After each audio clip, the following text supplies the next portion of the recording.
teman-teman, happy Sunday. Teman-teman, ayo semuanya berdiri. Kita mau memuji Tuhan, oke?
Dan perkasa, tiada yang mustahil bagi Dia. Oh oh, Allahku besar, kuat dan perkasa, tiada yang mustahil bagi Dia. Oh oh, gunung miliknya, sungai miliknya, bintang-bintang ciptaannya. Oh oh,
masuklah dalam hatiku.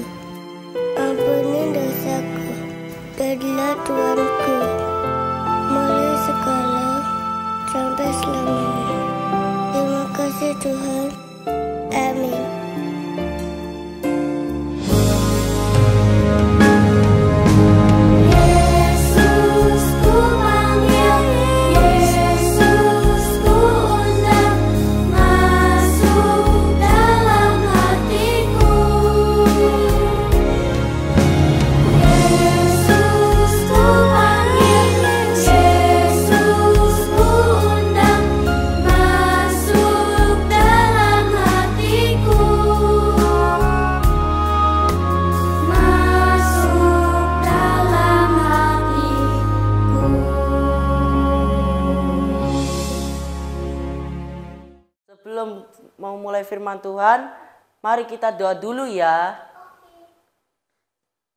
Mari kita berdoa. Tuhan Yesus, kami mau memulai firman Tuhan, berkati kami dan sertai kami. Dan semoga firman Tuhan yang diberitakan akan lancar dan baik-baik dan aman. Dalam nama Tuhan Yesus, amin. Shalom adik-adik semuanya. Waduh, semuanya sudah pada duduk manis. Waduh, sudah banyak yang datang. Nah, hari ini kakak ketemu lagi dengan kita semua. Dan hari ini kita akan bicara tentang Daniel, Sadrak, Mesak, dan juga Abednego. Kalau yang suka judul nih, judulnya I Choose the Truth. Nah, aku memilih yang benar. Nah, ayatnya ada di Daniel pasal yang pertama. Nah, gini ceritanya. Yuk kita dengerin semua, kita konsentrasi ke sini supaya kita lebih tahu tentang ceritanya. Ya, gini. Daniel, juga Sadrak, Mesak, dan Abednego, mereka semua adalah orang-orang buangan. Wah, apa itu Kak orang buangan? Orang buangan itu mereka dipaksa untuk keluar dari negeri mereka, ya, dibawa ke tempat lain untuk dijadikan mungkin kalau sekarang tenaga kerja gitu ya. Nah, mereka dibawa ke tempat atau di negeri yang bernama Babel, di mana rajanya bernama Nebukadnezar. Lah, ngomong-ngomong Kak, kenapa kok mereka diboyong ke sana, suruh pindah ke sana Kak dengan paksa? Nah, ternyata ya mereka punya badan yang tegap atau gagah gitu ya. Dan juga mereka pintar. Nah, makanya mereka langsung dibawa. Nah, pada waktu mereka dibawa ke negeri itu, mereka nggak langsung boleh masuk ke istana raja atau istana dari Raja Nebukadnezar ya. Mereka diberi dididik dulu, diberi pendidikan atau pelatihan selama 3 tahun. Wih, lama ya. Nah, setelah itu baru mereka boleh bekerja di istana Raja Nebukadnezar. Nah, pada waktu mereka bekerja di situ, tentunya mereka juga mendapat fasilitas juga dari kerajaan. Mereka bisa makan enak, ya. Mereka bisa mungkin istirahat atau tidur di tempat yang wah nyaman pokoknya, empuk mungkin pakai AC gitu ya. Nah, kalau di negeri mereka mungkin mereka apa ya, makannya bengkoang gitu ya, tahu bengkoang ya. Kalau di negeri Babel, tempatnya Raja Nebukadnezar ini, mereka mungkin makan apel. Waduh, hebat pokoknya ya. Yang enak-enak semuanya mereka juga dapat.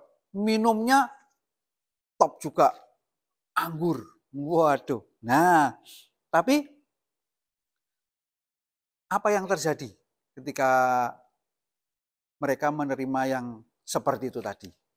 Nah, mereka bicara pada Aspenas. Nah, Aspenas adalah salah satu pegawai istana, ya. Dia yang menyiapkan jamuan, ya, makan mungkin makan mereka sehari-hari, ya. Nah, keempat orang tadi, Daniel, Sadrak, Mesak, dan Abednego, nggak mau makan yang kayak gitu. Artinya mereka nggak makan yang diberikan oleh kerajaan. Lah, terus kan enak itu Kak, minta apa lagi mereka? Nah, ternyata mereka cuma minta disediakan buah dan sayur. Ya. Aspenas jadi khawatir si pegawai istana tadi. Waduh, jangan-jangan mereka makan seperti itu aja bisa kurang gizi. Waduh, bisa-bisa aku yang dipersalahkan sama Raja Nebukadnezar. Ya. Kemudian keempat orang tadi, ya, Daniel, Sadrak, Mesak, dan Abednego, enggak apa-apa, sediakan aja sayur dan buah-buahan saja. Baik kalau gitu. Akhirnya mereka dituruti ya, permintaan mereka dikabulkan. gini aja, kita akan makan yang seperti yang kita minta, ya. Dalam 10 hari, coba dilihat apa yang terjadi dengan kita berempat. Oke? Udah, akhirnya mereka makan seperti yang mereka minta, ya, sayur dan buah-buahan aja. Setelah 10 hari, dibandingkanlah sama yang lain, yang makan makanan dari istana. Wih, ternyata badan mereka jadi lebih bagus, ya, penampakannya lebih bagus, ya. Kemudian ternyata mereka juga lebih pintar loh, ya.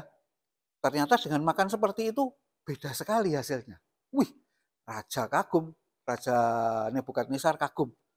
Wah, boleh juga ini hasilnya, ya. Nah, ternyata pilihan mereka benar. Nah, sekarang kakak mau lanjutkan lagi kita lompat nih.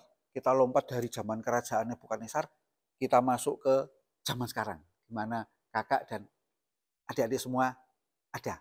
Ya, lah gini, kalau mereka berempat tadi bisa memilih yang baik, yang benar, ya, kita juga bisa loh.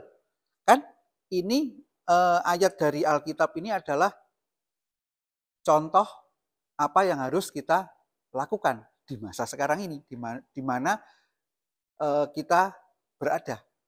Ya, kita harus memilih yang benar. Yang benar seperti apa, Kak? Nah, gini, pernah nggak atau ingat nggak adik-adik waktu ada di rumah, ya, mama atau papa bilang, ayo mandi. Enggak, aku masih mau main, Ma. Aku masih mau main, Pak. Nanti dulu. Kalian harus menurut sama perintah papa dan mama kalian. Nah, adik-adik kalau disuruh mandi sama mama, ya mah, aku mau mandi. Nah, itu berarti adik-adik sudah memilih yang benar. Kenapa, Kak? Kita harus memilih yang benar. Memilih yang benar adalah salah satu bagian dari bahwa kita, adik-adik dan kakak, itu menyembah Tuhan. Jadi menyembah nggak selalu di gereja kita berdoa menyembah, enggak. Memilih sesuatu yang benar di hadapan Tuhan, yang baik di hadapan Tuhan, itu juga termasuk menyembah Tuhan. Nah, termasuk memilih tadi, main apa mandi, ya kan? Main apa makan. Nah, ayo siapa yang ingat atau biasa melakukan yang gini? Wih, pada sibuk dengan gadgetnya. Sampai diputar-putar. Wih, sampai diputar-putar. Di sebelahnya ada makanan. Saatnya makan. Papa sama mama bilang, ayo sudah, handphonenya ditaruh dulu. Kalian makan dulu. Nah, udah, taruh dulu mainannya, makan dulu. Ya. Nah, itu yang baik, yang benar. Nah, ketika kita nonton TV atau lagi main game, yang kayak tadi itu, ya, sampai diputar-putar gitu. Atau yang nonton TV, wah, dengan program kesukaan kita, ya. Mungkin ada acara baru ini. Pak, Mah, ada acara baru, boleh. Tapi harus ingat waktu, ya. Jangan melakukan hal yang nggak benar. Salah satunya bukannya nonton TV nggak benar, nggak. Nonton TV juga kalau dilakukan tidak tahu waktu, jadinya nggak baik juga. Ya, harus tahu waktu. Oh, saatnya belajar atau saatnya mandi. Ya, harus memilih yang benar. Nah, taat saja sama perintah mama papa. Ya, pasti mereka tahu mana yang benar. Ya, ini kok. Kalau adik-adik atau kita semua melakukan yang benar, itu akan mendapat manfaat yang lebih daripada kita melakukan yang enggak benar. Nah, sudah ya? Sudah paham ya? Paham semua ya? Wah, paham semua. Ya. Nah, sebelum kita akhiri, kakak punya satu ayat hafalan. Mazmur 95 ayatnya yang ke-6. Marilah kita sujud menyembah. Dalam hal ini, siapakah yang kita sembah? Tuhan.